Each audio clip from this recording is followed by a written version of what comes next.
Hello, I'm Malcolm Cox, and this is another edition of What We Are Reading, part 5, in fact.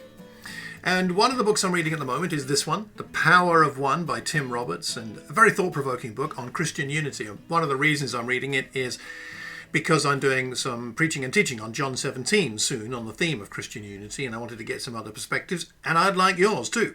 Let me bring you one thought from Tim's book here, where he talks about some of the things that Christian unity is. And one of those aspects is diversity. I'll read you a quote he gives us from Chief Rabbi Jonathan Sacks' book, The Dignity of Difference. He writes, "Normally, we thank God for what we have, not what we lack. For our gifts, not our deficiencies. The explanation is that if each of us lacked nothing, we would never need anyone else. We would be solitaries, complete in ourselves. The very fact that we are different means what I lack, someone else has, and what someone else lacks, I have." Wise words. And so it reminds me of 1 Corinthians 12, where Paul writes that the eye cannot say to the hand, I don't need you. The head cannot say to the feet, I don't need you. On the contrary, those parts of the body that seem to be weaker are indispensable. And on he goes there. We really need each other. And partly what this makes me think of is the fact that we should thank God for what we lack. I mean, we thank God for what we have, but let's thank God for what we lack, because if we can recognize what we lack, we will then value other people greatly, and that will be a Christ-like thing to do. Let's be grateful we don't have all the gifts ourselves. We'd become isolated, lonely, self-righteous, proud.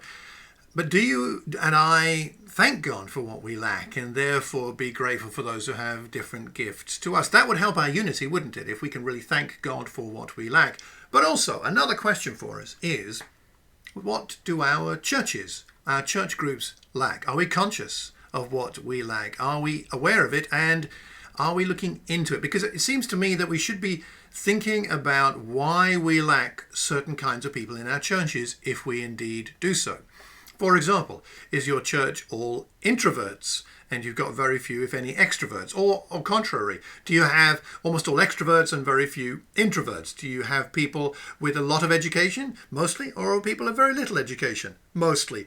Where do we lack? And I'm thinking about this in particular because we're about to start a new ministry in West Watford, and in this area we need to be thinking about who lives around here. And in our church, our group of 20 at the moment, who do we lack? What kinds of people do we lack? What can we be like? How can we value people in such a way that they'll feel welcomed, needed, respected, even if they're very different from those of us already in the group? So this is my question to you. What do you think you lack, your church lacks? What can we do about it? What advice would you give me as we start this work in West Watford to try and draw in people different from ourselves? How are you thinking about the issue of diversity in your Christian life and in your church? Let me know what you think. If you could email me, that'd be great. You can find me on mccx@mac.com, and you can leave a message anywhere you see or hear this recording. So, diversity and what we lack, let's value it. Let me know what you think. Until the next time, I hope you have a wonderful day, and God bless.